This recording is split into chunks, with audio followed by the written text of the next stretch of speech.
For generations, the worst among us have contrived to tear our social and political fabric apart to the benefit of the few over the many. Their intent and mission have been diabolically simple: divide and conquer. And they have been wildly successful. Hi, I'm Michael James Ott, veteran, retired engineer and businessman, and now ambassador and facilitator for the solution to this madness: citizen statesmanship. The vast majority of people from all corners of the globe are just like you and me. Extraordinary, so-called ordinary people. Join us in our quest to recreate the political landscape, eliminating the tribal warfare and hostilities incited for centuries by the label and blame mantra of our traditional leaders. Now is the time to end the atrocities of god-awful leadership, launching a final and lasting divorce from tyranny. All driven by everyday citizens, driven by you and me. It's the Pro and Con Show, brought to you today and every single day by Citizen Statesmanship, the cure for what ails us.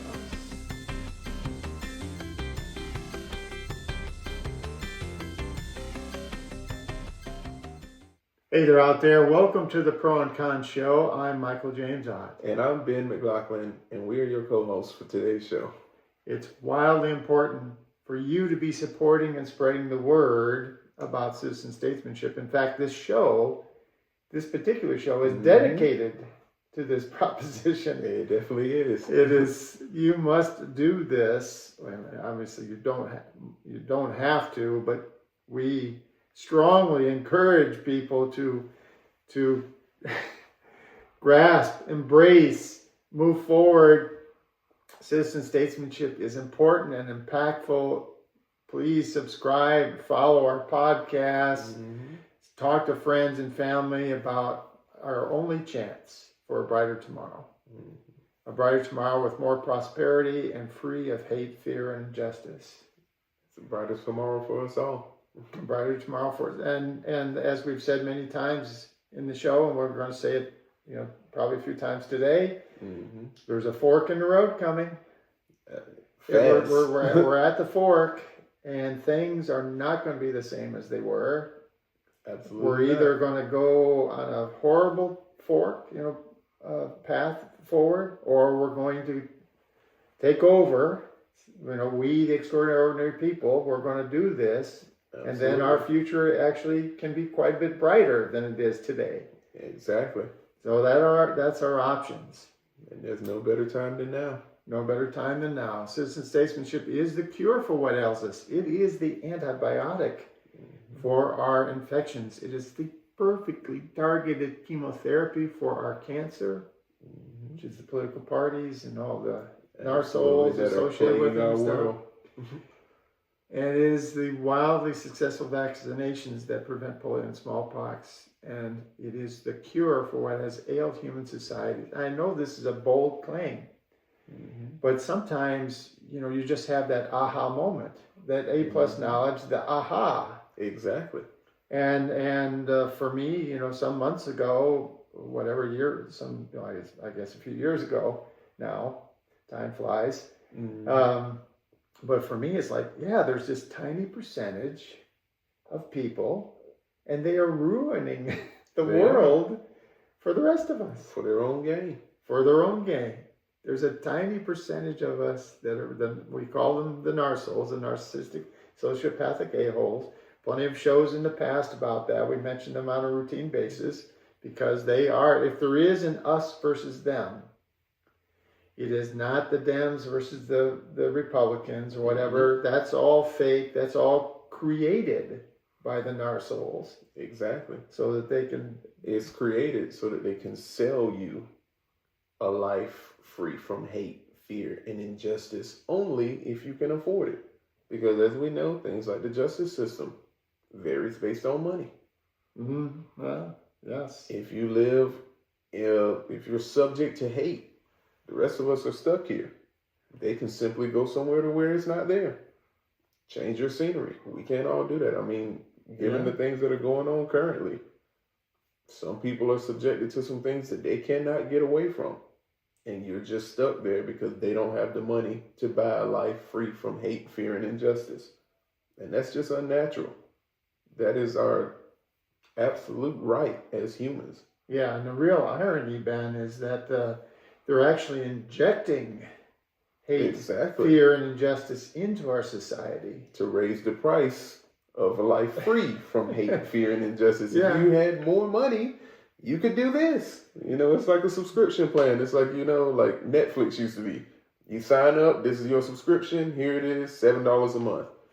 Well, maybe we can put in some commercials at the $7 a month one. Let's inject a few inconveniences so that we can make this premium subscription look better. No commercials and more shows. That's what we're looking at politically now. Yeah. And so that's one way to look at it. The other way to look at it is this is how they are extracting, because they distract us. And this is how they distract so that they can extract money and influence and stuff out of us. Exactly. Because, and we've said this before in other shows, again, it's true. It's true. We, the extraordinary, ordinary people, okay, 5.5 million people strong here in the state of South Carolina, 340 million people strong in the United States of America, 8 billion with a B, people around the world. Look around, whatever the structures, the houses, the cars, the computers, the furniture, the clothing, the art, the music, we created all that. Exactly. We created all that, but yet, you know, there's a disproportionate percentage of all the value of all that has gone to a teeny tiny percentage of people. And how did all that happen? They label and blame, distract, divide and conquer. And long before, and again, because it's important that we keep saying this, long before you thought about identifying as a Democrat or thought about identifying as a Republican or whatever, or religious, sects, or, whatever that, college, people, some people get up, they're all bent out of shape, literally, like we live in the upstate here in South Carolina, and some people, like Clemson and Gamecocks fans, they can get like wildly bent out of shape over their alma maters. Absolutely. Or even schools that they didn't actually attend. They just happen to, love them to death. That has always been something that was confusing to me. I didn't get it. People can be such like super fanatics, because I went to Clemson, so I got it. Like I bought into it. I'm like, this is my school. I felt pride. But when I saw other people who were like diehard fans of a school that they never went to, I was like, why didn't you just enroll there? Like that was like just at a younger age, I was like, why didn't you just go there? Like, I get liking their football team, but to be a diehard fan of this school, like, just go there. Yeah, and one of the points behind that is it's perfectly fine for fun. Oh yeah. As long as you're, if you're having, fun, everyone's laughing, smiling, and having fun, having some kind of competition. Oh yeah. That kind of stuff. Fine, that's absolutely glorious, right? You're playing a sport, you're playing tennis against a friend or something, and you're playing to see who can win, and you're having fun. But the very second that it gets to a place where people are angry, they're smashing their rackets, they're fighting and yelling at each other. No, stop it. Now you're, allowing yourself to buy into this thing where we get divided. And so long before we're any of those things, we're members of the EOP, the Extraordinary Ordinary People. And we need to, recognize that is our strength. And it is an unbelievable strength. And so in that regard, today's show is called Be a Disciple. Because now that we recognize it, and here's the aha moment again, I state this clearly again. Mm-hmm. There's a tiny percentage of people on the planet, and they have been using the techniques of label and blame to divide and conquer. Mm-hmm. And so here in the United States, there are like epicenters of these people, and they're the two major political parties, not the regular people that, like you and I, the extraordinary, ordinary people that, go to work and do our jobs or whatever, but the leaders Mm-hmm. of these parties. They're the ones, they're the narsoles. And again, watch our previous shows. These are narcissistic, sociopathic a-holes. But they're charming, pathological liars. Mm-hmm. And they charm us and lie to us. Every single time. And it's like a rally chant at a college football game. Yeah, that's... Start singing, start getting riled up and amped up, and then... Good point. They step back and watch their work unfold. That's actually... And this is... because we're humans. Okay, and humans are tribal. We want to be like in communities. We want to be in tribes, kind of extended families. This is kind of a normal thing for us. But they use that. They use the fact that we do that to get us into smaller tribes, label us. Then when we accept those labels. And so, for example, if you're an average person, working every day and all that other stuff, but you still identify as a party member, whatever party it is, then you've bought into it. You bought into, okay, I'm going to let them separate us by names, and it's even paint your colors, right? Red versus blue, or that's it, or simple. I mean, way oversimplify how you think about things, like. Are you a fascist or a socialist, or are you conservative versus liberal? Mm-hmm. The list goes on and on and on. Divide and conquer. Label again. And blame. So today's show, as we said, is be a disciple. And if we're going to fix what is going on with us, our social and political fabric is being torn apart. It's getting worse and worse. If we're going to fix it, we need to be disciples. You need to be disciples of yourselves.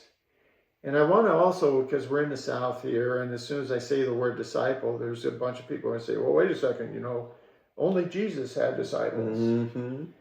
No. Now, I mean, in religious sense, yes. Mm-hmm. But there is the word disciple has a definition. Of course. It has a definition. Mm-hmm. And so a disciple is a devoted follower, student, or adherent of a person, idea, or movement. Someone who not only believes in something strongly, but actively promotes, practices, and spreads it.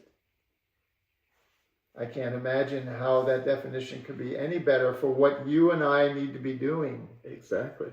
Right, Ben? And we all have to, at this time, we all have to look at the world. And I mean, I think that a world free of hate, fear, and injustice, a life free of hate, fear, and injustice is something that we can all agree on, regardless of political affiliation.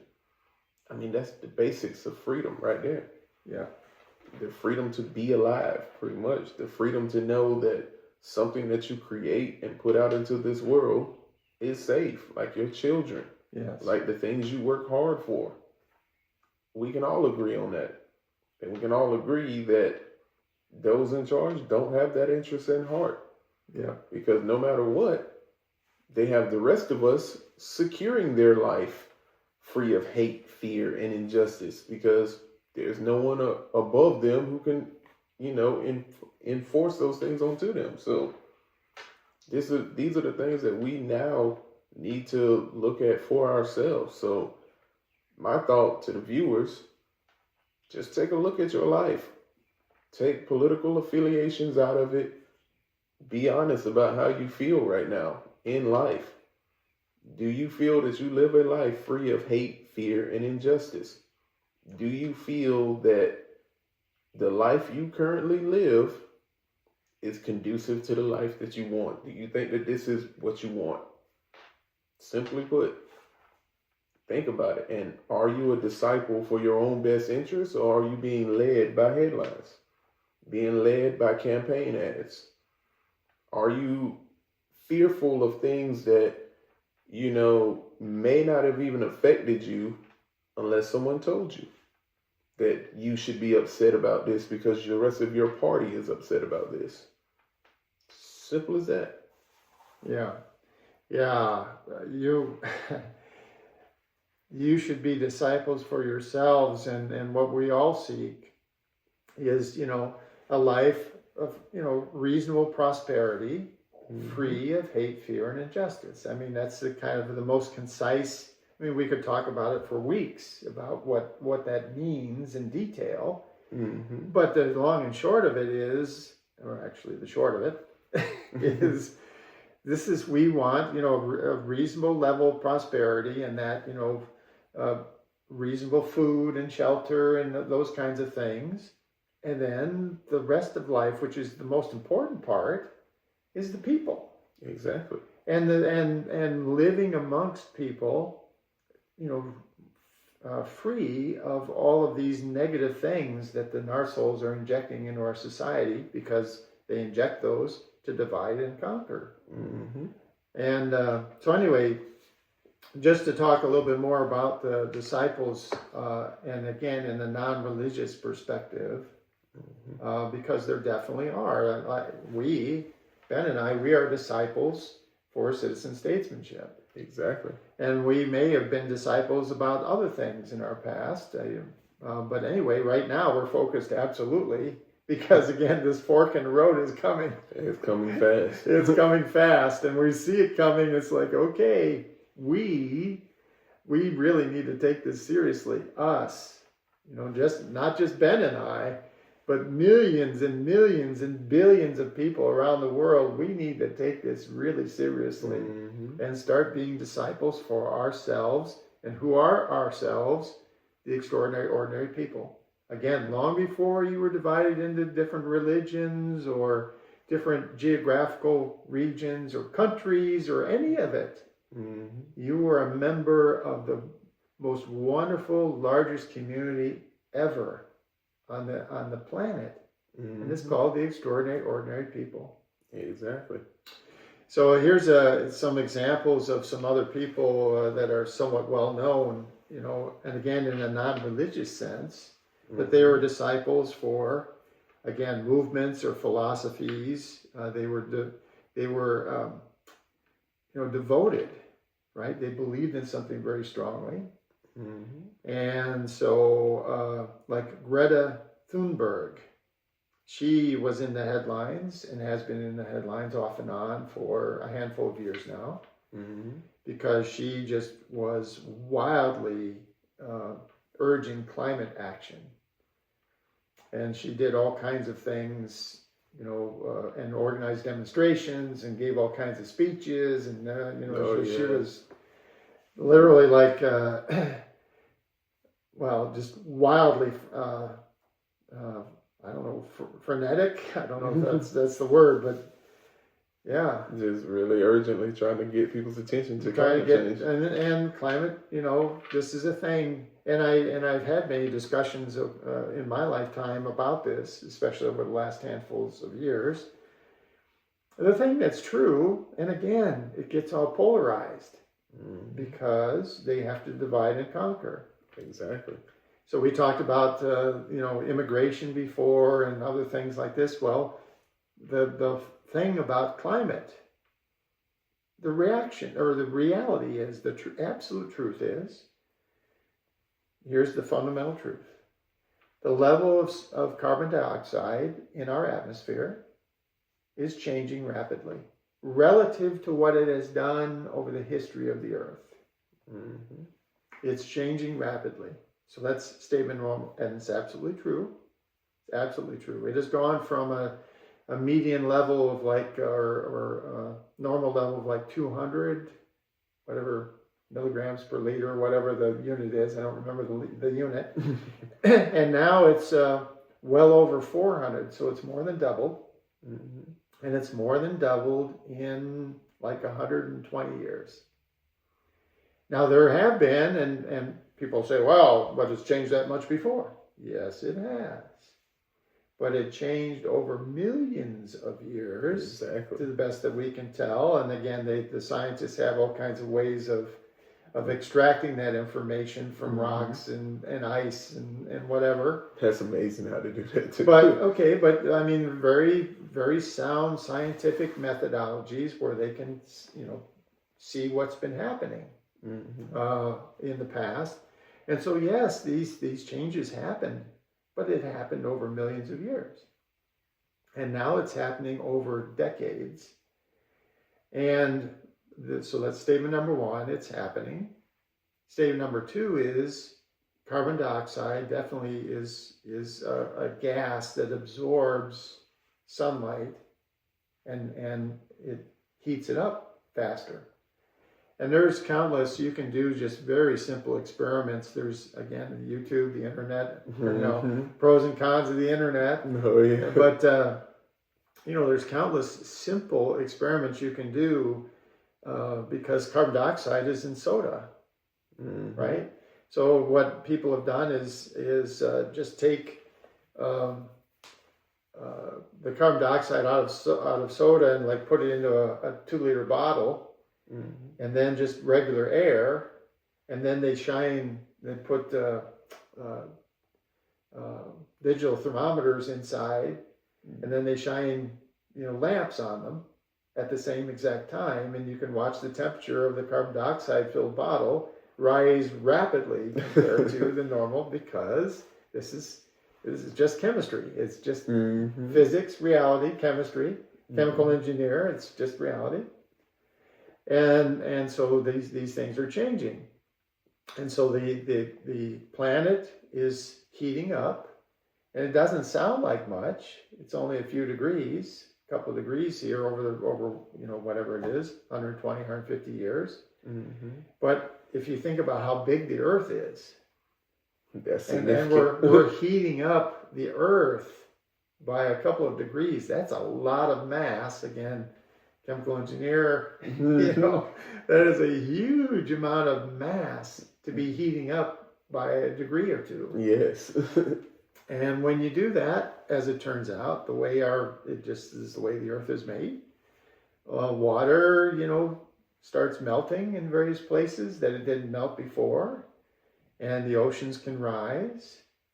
And so then the third statement is we're doing this. Humans are the difference. Over the last 120 years, the number of people on the planet has increased by a factor of 8. Wow. So if you imagine wherever you are out there in the audience, I don't care. You're sitting in an airport, you're sitting in your house, and the normal number of people that are in wherever you're at, work, house, at the airport, and now you say, 8 times as many.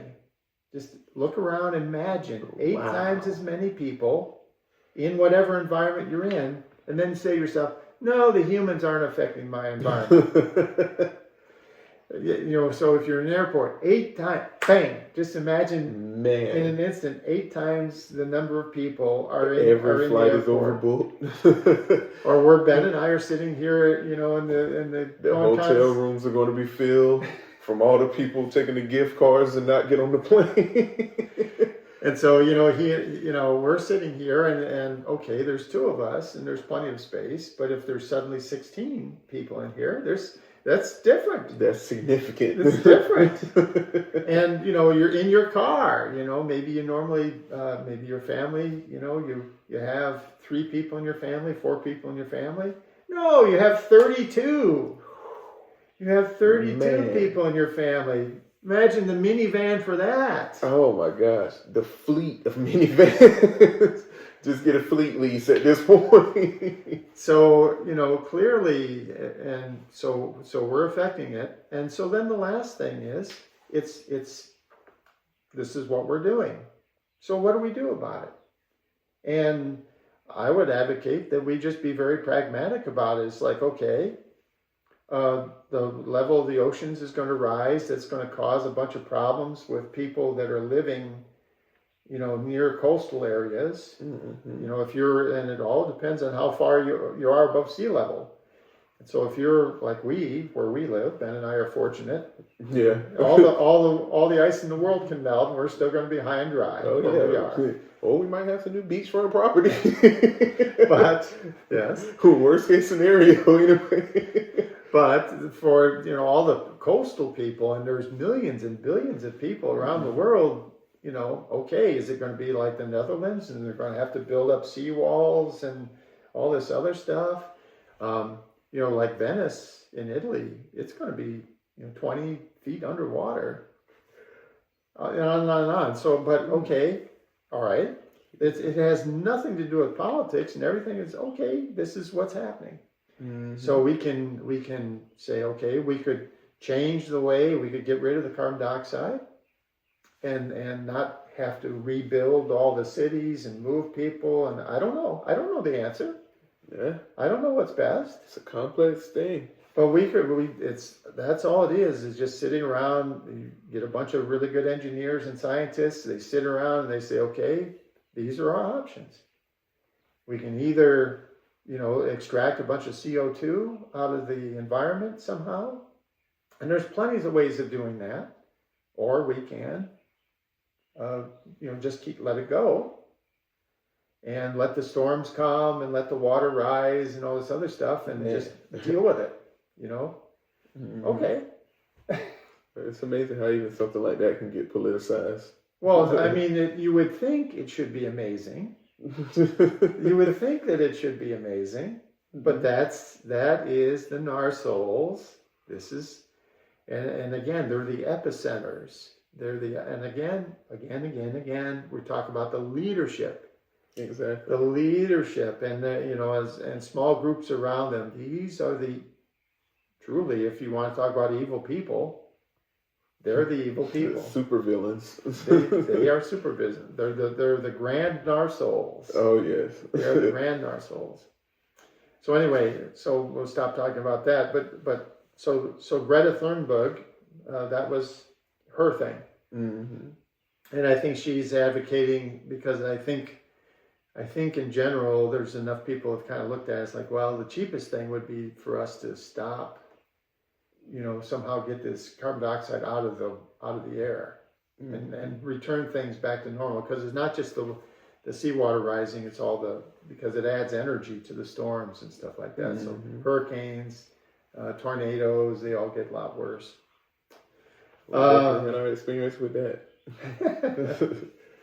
So then there's other people on the list. Like Jane Goodall, she talked about wildlife conservation. Mm-hmm. Or like my favorite on the list is Muhammad Ali.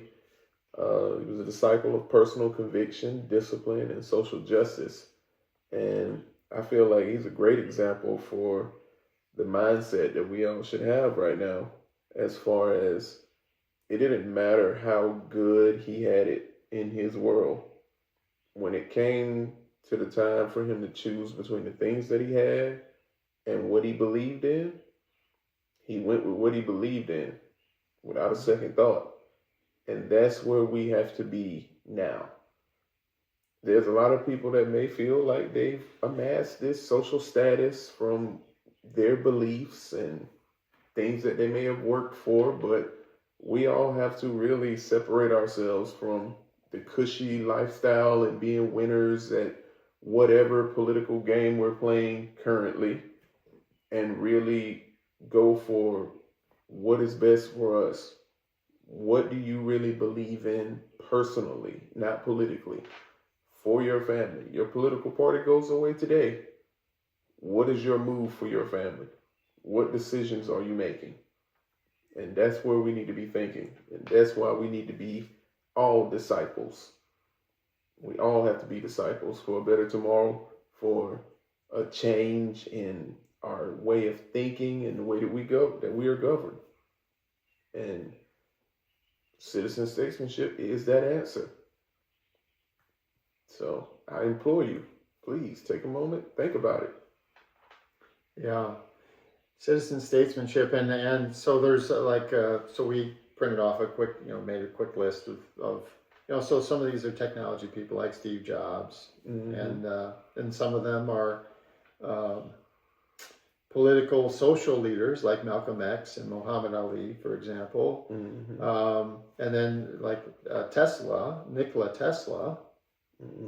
It's amazing, but he was a wildly inventive person, and you want to talk about an absolute disciple for like electrical principles, and he pushed boundaries.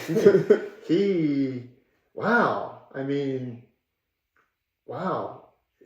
just threw everything he had into everything. And if it was remotely related to electricity and anything, and so people these days, there's like when I was a kid, they would say, well, Marconi, a guy named Marconi, an Italian, he's the one that originally invented radio. But no, it seems like Tesla and Edison supposedly was the guy who originally invented the light bulb. Well, I've heard people say that no, it was Tesla. and Tesla has done so many things, and they were so wild, some of the stuff that he did. And there's Tesla, what are the ladders and things he did? This stuff. Jacob's ladder. Yeah, he did all kinds of wild stuff. Yes, with electricity. Absolutely amazing. It was amazing that he survived this stuff. It's like, how do you come up with this, sir? Like, you could have died. Yes, he would. Like, really high voltage, just doing stuff. And he, on and on and on and on and on. It was just, amazing. But all these people, again, were disciples for their area of expertise or their area that they thought was wildly important for whatever reason. But honestly, and I'm going to make another bold claim here, but I think it's true. Being a disciple of citizen statesmanship is more important than being a disciple of any of these things. They say a point. It really is.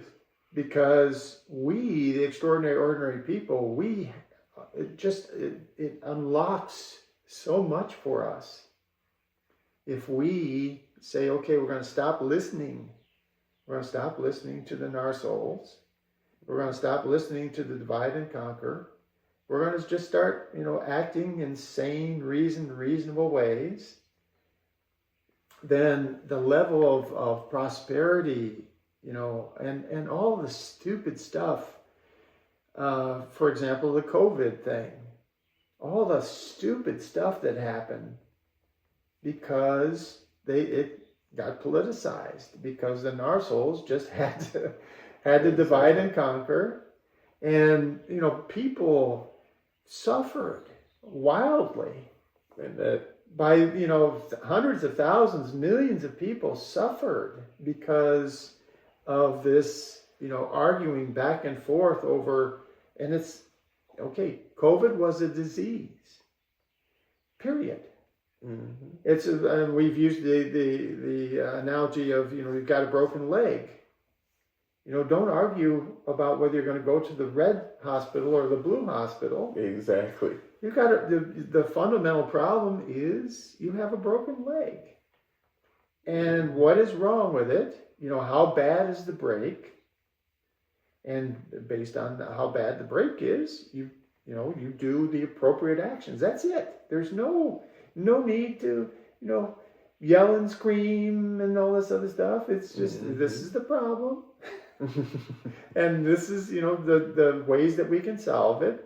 So let's try to do whatever's the most appropriate thing. And we would be doing that over and over and over again, and all the wars. And, like the famines and stuff like that, like in China, the idiot, oh my God, Mao and his whatever I can't remember what they called it. Anyway, you can look it up. In Mao, it was the Great something. I can't remember what, but they redid stuff in the most stupid ways, and millions and millions and millions and millions of people starved to death because of one guy and a handful of people around him that are like him. This is the kind of impact. This is why we call them the grand narsoles. They have, and the amazing thing is, the lesser narsoles, the petty narsoles. These are the murderers and the bank robbers and the credit card fraudsters and stuff like that. We try to put them in jail. The grand narsoles, they're so good at deception, charm, lying. Shaking hands and kissing babies. Where do they? Well, no, they sit in places like the Kremlin and the White House and the Capitol building and all kinds of palaces, and they find their way into these places of power, and they use that power for bad things. I mean, just a thought: who does it serve, and why do we still live this way? War. And this is wildly ambitious, but I'm a bit of a futurist. Fighting wars amongst ourselves over resources that are plentiful enough to supply the entire world is idiotic. Why must one person control the other? It makes no sense. Oil. Every single country has cars. We all need oil. We all need gas. Why does one country need more than another? That doesn't make sense. We're just killing each other for the sake of killing each other at this point. It's a great big video game, and that's the scary part. Because then our souls are playing the video game. Exactly. And I mean, we sit here and we play Grand Theft Auto, but you're talking about people that's not impressive anymore. I mean, these are people that live and thrive on exclusivity. I mean, every single luxury good, if we look at luxury as a whole, there are things now, like you can find luxury in the middle class that was at one time, years ago, was only reserved for millionaires. And it just trickles down. And as it trickles down, they find more and more exclusivity in the things that they do. And when we think about these world leaders and powerful people, what's more exclusive than having the power of an entire country that you can bend to your will? That you can make do what you want. That's why they do what they do. That's why. I mean, it's all, folks. It's sick. It is, but exactly, Ben. And you would, and this is something that I don't. I have to admit, I mean, this is a fairly new revelation for me in my lifetime. I'm almost 65 years old. And for the first 55 years, I didn't think of things this way. I didn't have the aha moment. I never had, no one said, oh, this is what's happening. And then it was like 10 years, and I started about 10 years ago, and I was like, why is it happening? Why is this happening? And then as look into this more and talk to more people and read, all kinds of things about human behaviors and on and on and on, and step by step, and it's like, oh, all this is aligning. It's aligning, it's the fact that like a tiny percentage of people have a huge percentage of the wealth in the world. That's because there's only a tiny percentage of us that are narsoles.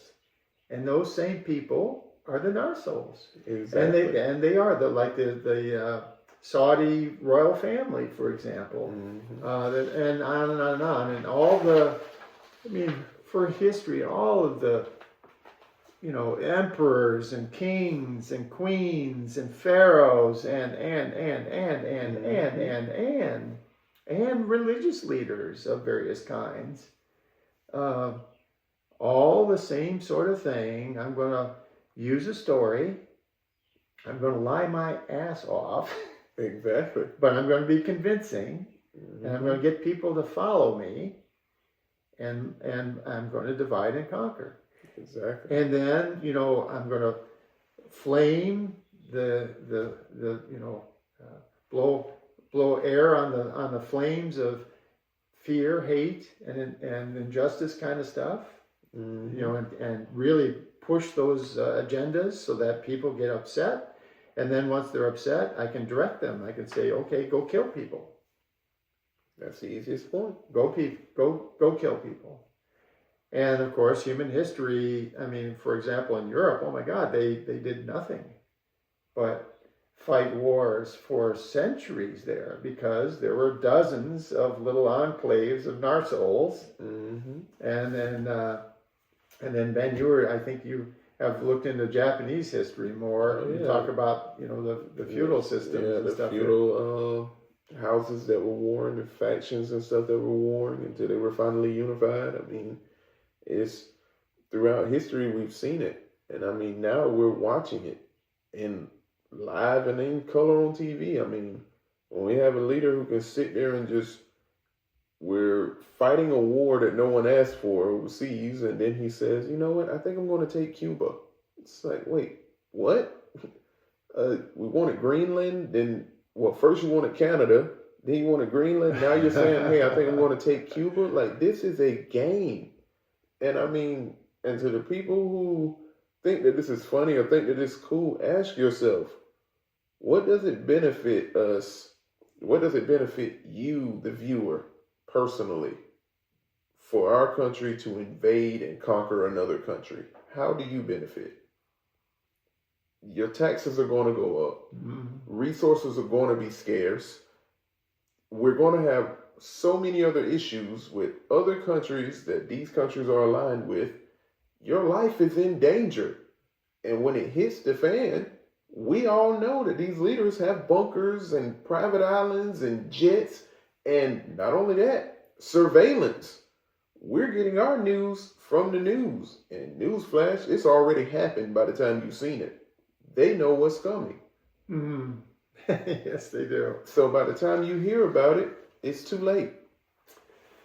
Yeah, and we just can't emphasize enough. And really, really, please, we've done tons of shows now, okay, dozens of shows. And you can watch them on YouTube, or you can listen to them on podcasts on Spotify or iHeartRadio or Apple Podcasts. But you need to listen, to think through what's going on, and if you will take a moment, as Ben has suggested, if you will just spend some amount of time thinking about this, you'll rapidly come to the conclusion that we have an opportunity, because we are the extraordinary, ordinary people, but we must band together. We must be disciples of each other. We must be disciples of each other. And okay, we're calling it citizen statesmanship. Whatever you want to call it, use other words. But us leading ourselves and telling the Narsoles we're done with them. We're done with the warfare. We're done with the pestilence. We're done with the poverty. We're done with the famine. We're done with the misuse and abuse. We are done. Exactly. We're done listening to this, red, blue, socialist, conservative, fascist, all of the label and blaming and all that. We are done with that. We are done with that. Okay? We must be citizen statesmen in the end. And so in the end, the vast majority of us need to be doing what we're saying, considering, as Ben has said a couple of times now, considering how things are for you, and ignoring all the stuff about people telling you how they are. How are they? And so basically digging down to what is really true. And then the second part is a small, tiny number of us, just like jury duty, we're going to have to step up and we're going to have to serve in our government. But that's fine, because it's going to be way better. None of this, raising billions of dollars to campaign, no attack ads, none of this. all of it. And again, watch the other shows. We've laid out how this can be and how it will be far better. And we need to do this. So there is, we talked about a few people that are disciples for various things. And what unites all these figures is not perfection, because we're not perfect. Absolutely. But intensity. Each acted as a disciple of an idea, some technology or justice, science, art, or the planet itself, and they pursued it with unusual discipline and persistence. And that's what we're doing. But again, we're just two people. Exactly. And we have, there's a handful of other people that are doing it too. But this needs to be millions and millions of us. And all you got to do is just, wake up one day and say, I'm awake. I've smelled the coffee. Here we go. This is how we're going to fix this. Citizen statesmanship. Okay? And our legacy, will mean that we have done something that literally for centuries hasn't been done before. Mm-hmm. Where the extraordinary, ordinary people, I'm talking about you and I, the vast, vast, vast majority of us, again, not the party leaders, not the oh, shoot. There's the alarm. I forgot to turn the alarm off. So now I got to do it again. Anyway.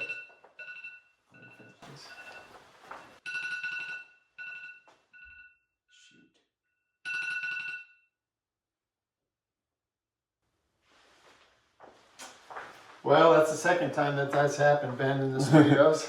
I meant it. That's all. I've got a checklist before the show, and that's the one thing. I was like, I got to turn that alarm off, and I would have sworn that I did, but I did not.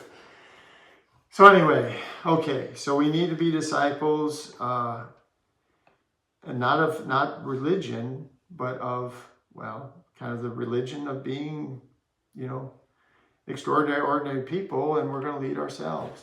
Mm-hmm. So, it's time to wrap up the show. So again, we're volunteers and ambassadors. Join us, be volunteers and ambassadors. It's free. Yes. It's free. Mm-hmm. And we're doing the hard work here. We're making the podcasts and stuff like that. So all you need to do is point people to them. That's it. And have the discussion. Have the discussion. If you disagree with us, definitely let us know. Send us a note, drop a comment, let us know. Join the discussion, because it is a discussion. Everyone, has their opinions on how things are, but we have to separate ourselves from the headlines, separate ourselves from the hot takes and talking points and things that are just grabbing your attention, and really come back to what applies to you. I mean, it's all too common these days for people to be passionate and have a strong and fierce opinion about things that have absolutely nothing to do with them, or that they would have had absolutely no idea about had no one told them about it. And that's the problem. We have to really focus on what we want for ourselves, and understand that just because your neighbor is living a prosperous life, that is not an attack on your prosperous life. We can all come together and prosper together. And citizen statesmanship is the way. Yeah. Yes, we can. It is the way. It literally is. It's the cure for what ails us. We're not exaggerating. This will really fix so many things, and our lives will become more prosperous on average, the extraordinary, ordinary people, and we'll get the best part of our lives back. We'll walk down the street and be smiling and happy, and talking to our neighbors and be smiling and happy. And I think the folks at home too, maybe to drive the point home about citizen statesmanship. I mean, it's about putting your money where your mouth is. We're trading the conversations and the arguments of red versus blue, liberal versus conservative for action. We, the extraordinary, ordinary people, can go into action and directly input the change that we want to see to better our world. rather than voting and begging these people or voting for promises and policies that you think somewhat aligns with what you believe in or whatever. You are actually putting the power back into our hands so that we can make these changes and build the world that we want to see. I mean, people have been voting red and been voting blue for years and years, and the world is not all red and it's not all blue still. And it's not going very well either. It's getting worse. Absolutely. That's the point. And again, it's all divide and conquer. Blame on blame. So if you really care about anything or anyone in your life, citizen statesmanship is the answer. And it really will, it will be wildly impactful. And we should just do it. And you should be talking about it with each other at work or in the neighborhood or whatever. You should be talking about it every single day. Well, our next show is going to be great. Hopefully I'll remember to turn the alarms off so I won't have that come up in the middle. And it's called Who Are They? So join us for Who Are They, won't you? Bye for now.